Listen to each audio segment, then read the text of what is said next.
Hello and welcome. These are horse racing selections for Thursday, the 11th of January. I am Flat Cap Callum and I'm hoping you are all very, very well. Okay, right, first things first, quick physical health check. Feeling a little bit more lively than I was last night. So the video, well, you'll see because it'll tell you how long the video is going to be, but more than last night. I sort of this week's caught me slightly unawares. I was a lot busier than I really realised. So I was out a social thing last night and got back a bit late, and I just was fried from just talking to people, and really just the idea of doing something towards a screen was not exciting. But I had to be up early this Wednesday morning, so I didn't have time then. So it didn't impact the selections. I mean, we'll get to the selections. They weren't very good for Wednesday anyway, but it wasn't impacting the selections, but it was impacting my ability to just string a sentence together on a video. I have to say I got in from my day out to today, and again I was absolutely done in, and I was like, this was a tiring week, but Mrs. FC suggested I had a bath, and I'm not one for a bath, to be honest, right? I mean, 100% it can be a relaxing thing, but I don't have a gigantic bath. I've got a regular sized bath, and a regular sized person, a regular sized bath don't fit very well. I'd rather be completely submerged, with lots of bubbles and all that sort of stuff like you see in the movies, but when you've got a regular sized bath, it doesn't quite work like that. But anyway, I did have a bath. First time this year. I don't even know if I had one last year. Regular shower man myself, but I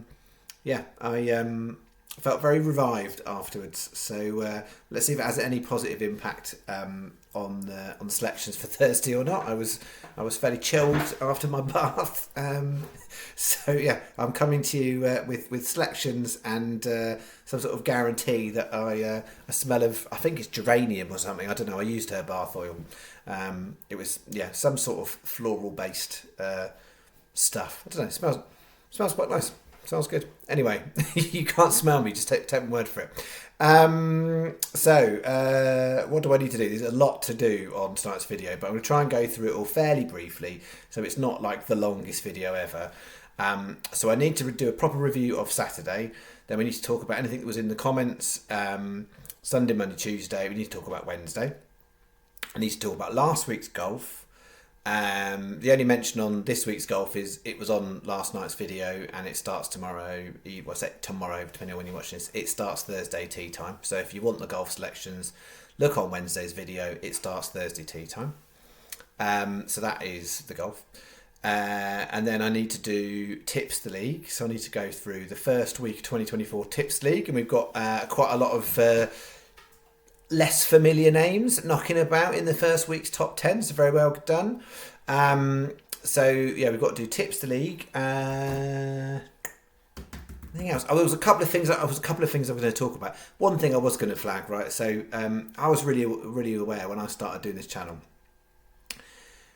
In like life, when I'm not on a YouTube screen, my sense of humour is incredibly dry. And I was very aware when I started doing YouTube that if I was as dry as I am in real life, it would go over a lot of people's heads and people wouldn't get it, right? So I don't know, how well people respond or take to dry humour. Likewise, there are lots of folk in the world who are of a neurodiversity that means that they won't necessarily understand dry humour because they take things literally, right? So that's a thing that exists. But yeah. Steve's not real, right? Steve isn't real, so I think 98% of people are fine with that. Steve ain't real, okay? Terry wasn't real, okay? It's just a bit of bants, all right? Just a bit of bants. It's just me, like going through stuff on my iPad and my phone and pulling out some stuff. That's what it is, all right? Steve's not real. I might still refer to him on other videos just to like prolong it, but as long as we're all clear, Steve ain't a real guy. I don't go to the pub on a regular basis. I've never met Terry, and the Irish sauce doesn't look like Terry because neither of them exist. They're imaginary. It was just a gag. I know not everyone's going to get it. Anyway, I think there was a couple of other things I might say at the end of the video as well. I'll see how we are for time. But just about just about the fact I know I'm irritating people. Not as in not regular followers of the channel, but other folk, and quite unapologetic about that, to be honest. But there we go. We'll come to that then potentially as well if I've got time and if I remember. So what I was doing was reviewing Saturday. So Saturday was decent. So if you cast your mind back to last week, first week of the year, we're having an absolute hammer in. I had 3 days of awfulness and 1 day of break even, and we went into Saturday down 67 quid, and we came out up, we returned £88, so we came out 68. Basically ended the week with a 49 pence profit. So we walked into this week 49 pence profit. I'll talk you through the Saturday ones.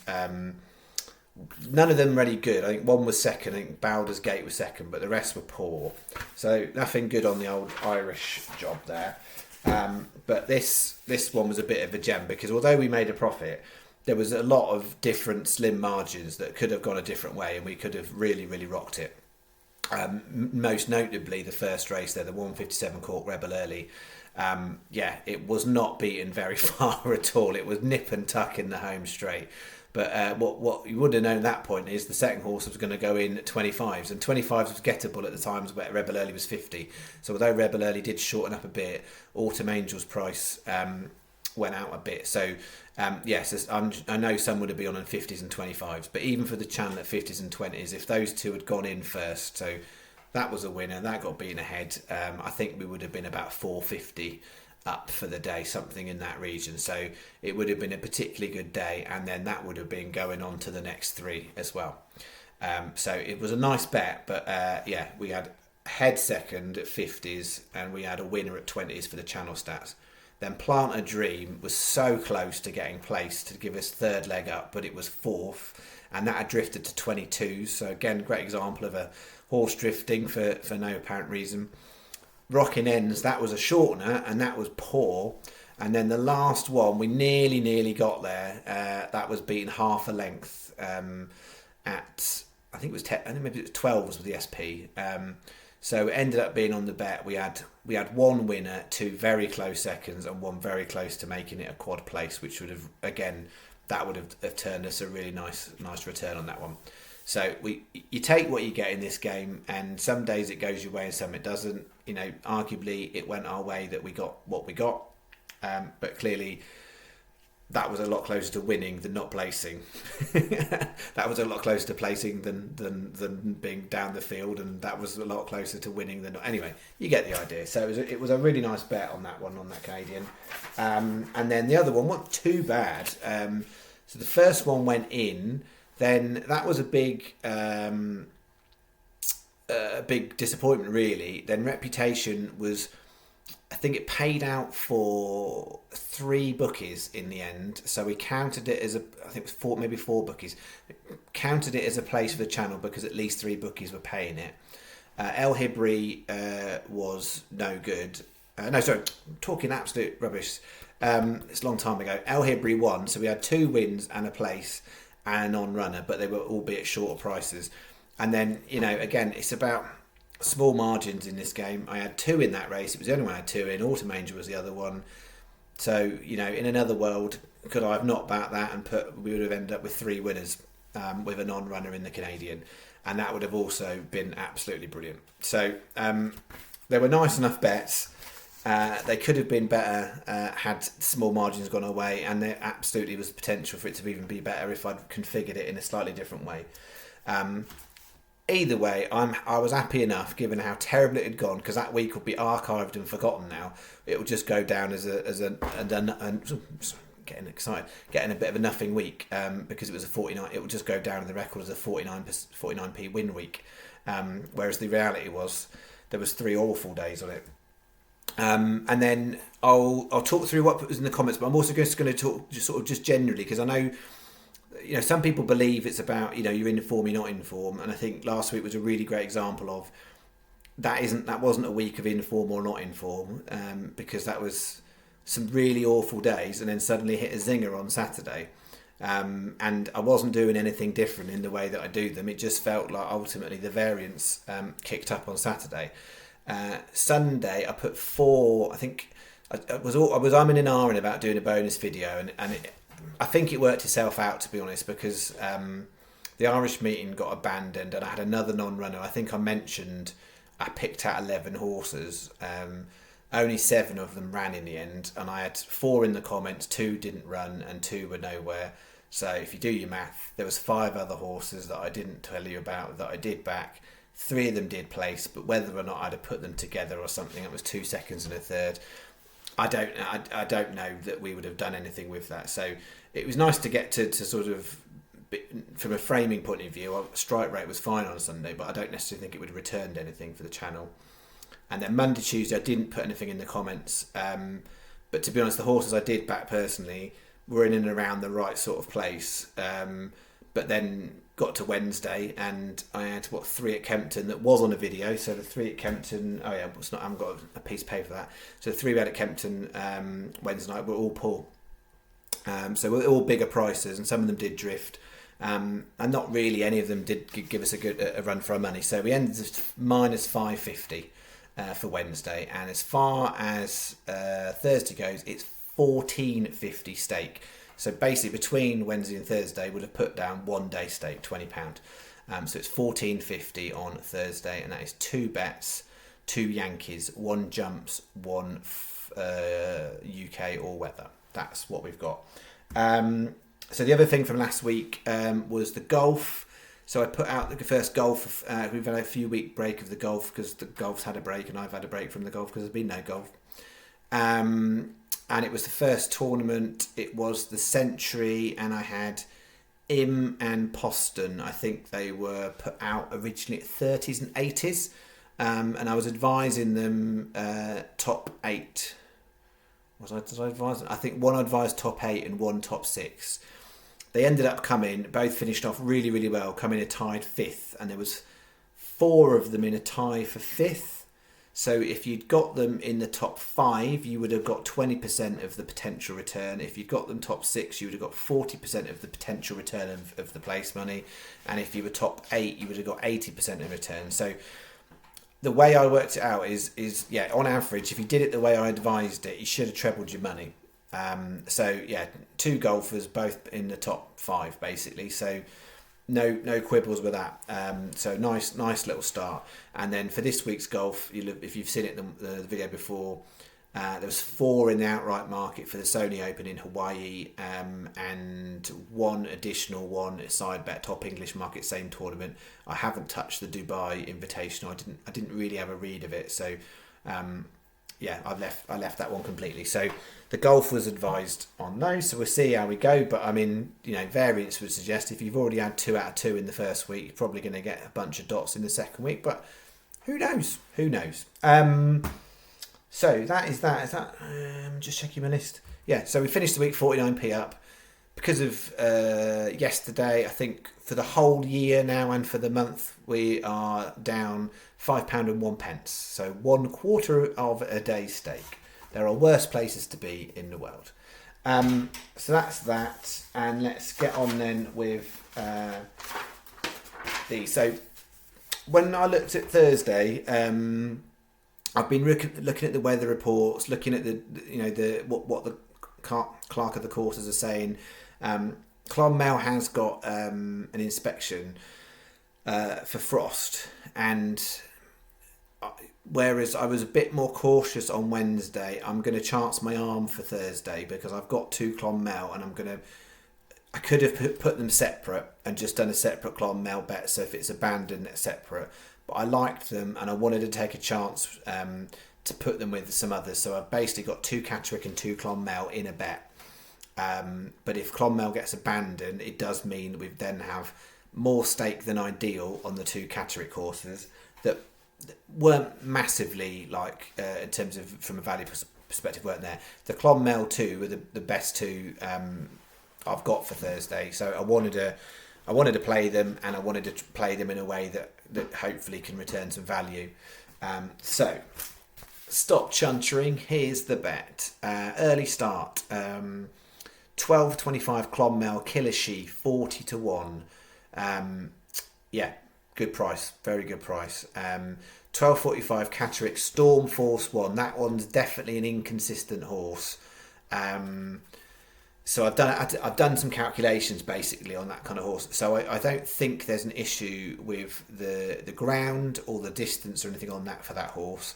And I think on balance, Danny McMenamin's booked to ride it, which I think is a positive. I think he's riding both the horses at Catterick actually. We've got Danny McMenamin on both. But the horse is really patchy profile. So on those sorts of ones, sometimes what I'll do is I'll work a calculation out to look at what's percentage of runs where it runs well to not run well to give a bit of a sway on that one. And I'd say roughly speaking, the horse runs to a decent enough standard about 40% of the time, 35% of the time, that would be good enough to frame. For some people, that's already too much. I know that, but for some, this might be helpful. So I've calculated that out based on then 33 to 1, and then if you were to divide 33s by 5, as in fifth place, you're paying fifth of the odds. We get basically your 7.6, if you include the return of your stake, 7.6 to 1.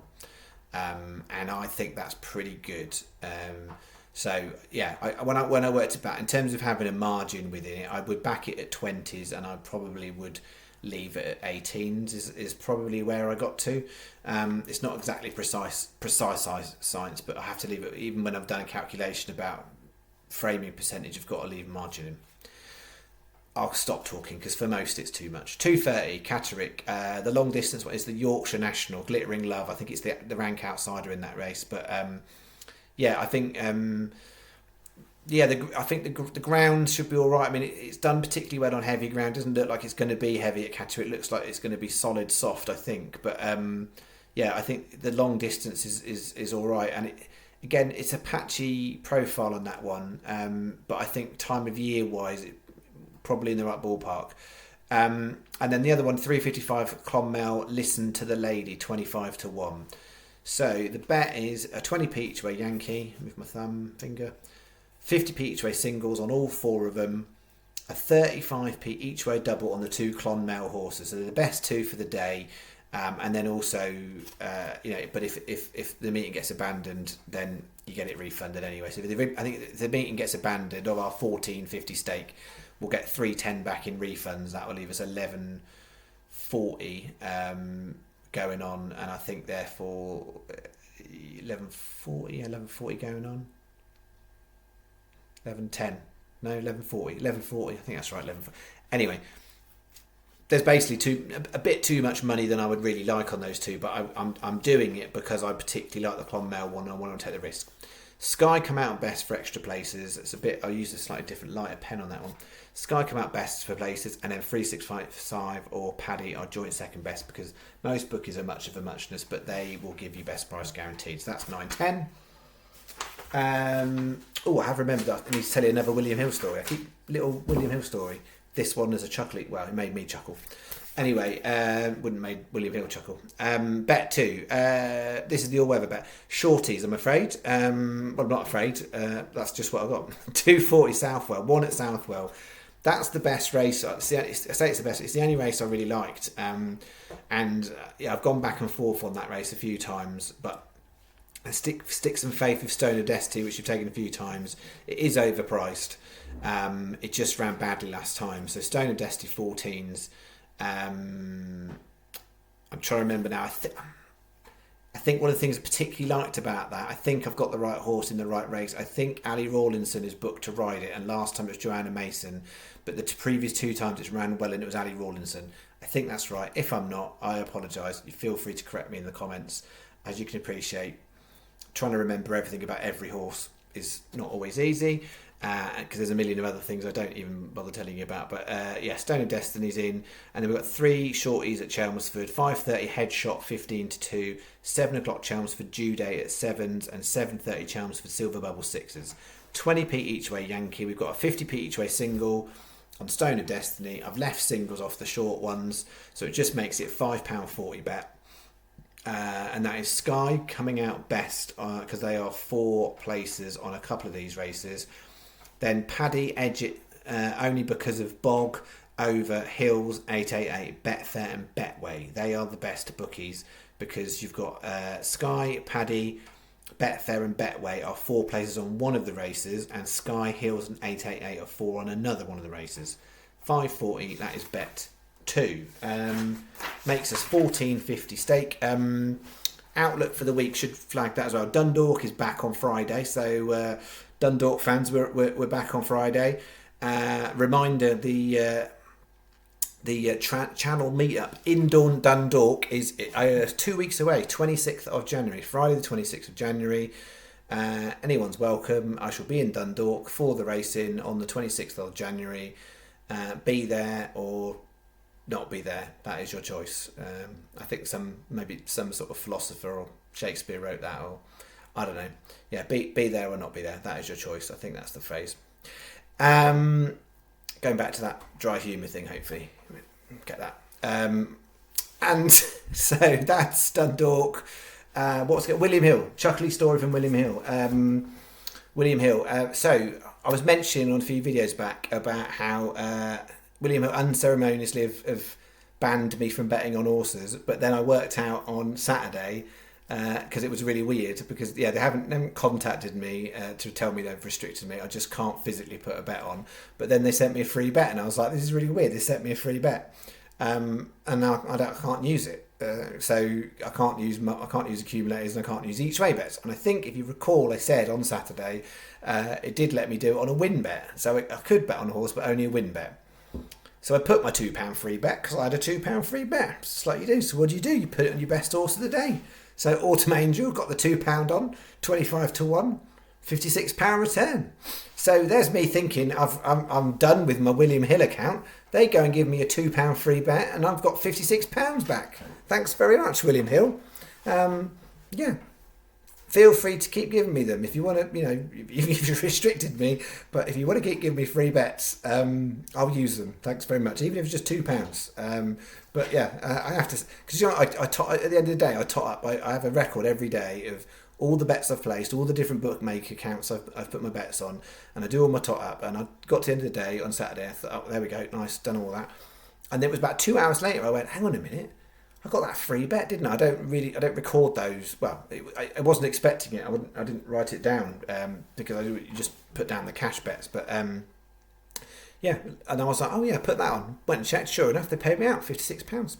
Thanks. I mean, I had a much better day than that, as you might imagine from how the channel went. But it was that was my favourite bet for Saturday. So what have I said? I've got tips the league. Okay, tips the league. I've got my note for tips the league. So we had 70 entries, so it's gone up a little bit for the start of the new year. 70 entries, despite the fact it was low quality fare on the weekend. 14 people made profit, but some of them made some good profit. So some good scores on the board from Saturday. 41 lost everything is where we got to. So. As I think I mentioned in the comments, Mike Fletcher did 5 each way on the 16 to 1 winner. So Mike Fletcher, well done to you. You are currently top of the pops for week 1, and therefore by default the whole of 2024. £96 is put on the board for week 1. Scott Harvey second, £80. Stephen Taylor third, 56.67.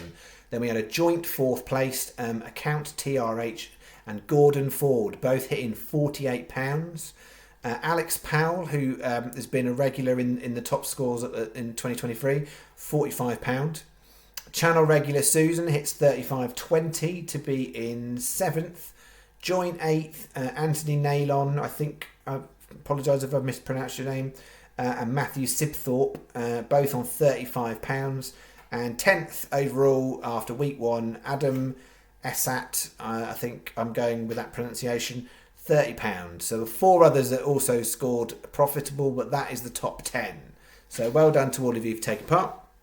Week 2 will only be a few days away on Saturday for you, but clearly there's a lot of meetings that are going to be under the watchful eye of the Frost Police at the moment. So that's the tips of the league stuff.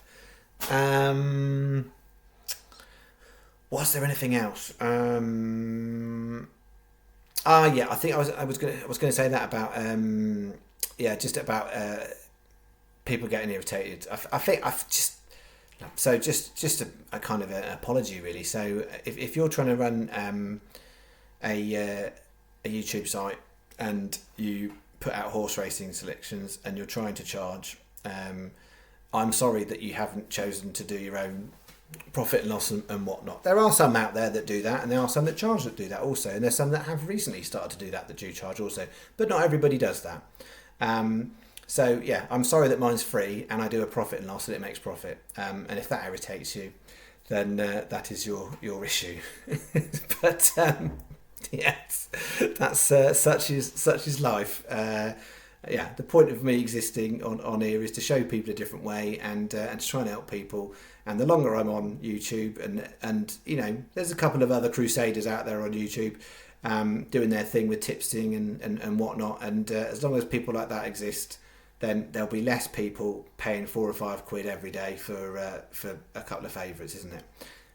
That's basically the gig, and not everyone's going to like that, are they? But yes, I think my level of irritating focus seems to be increasing in 2024. Don't think I don't know. Maybe I've just become generally more irritating, but yeah, I don't know. That's absolutely possible. But yeah, just my spidey sense and a few things that people have passed on to me that suggest I've irritated a few more people. So yeah, sorry if you're irritated, but yeah, put a clear profit and loss out, and if you've got a really clear profit and loss, that's a good selling point, isn't it?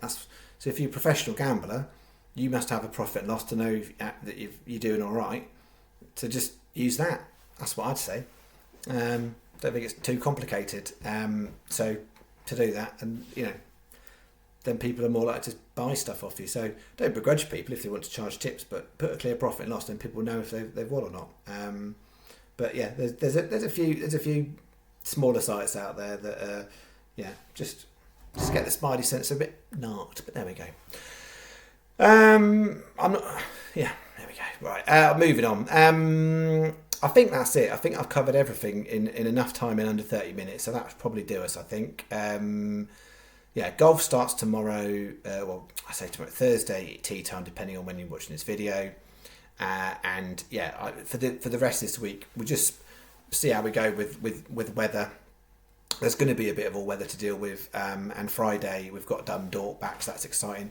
And also that interesting that I was going to mention that the NACE meeting that was on Sunday has been rearranged for Friday. Albeit, well, there was one race that happened, the other race had been rearranged. And there was two I put up in the comments on Sunday that are both declared to run on Friday.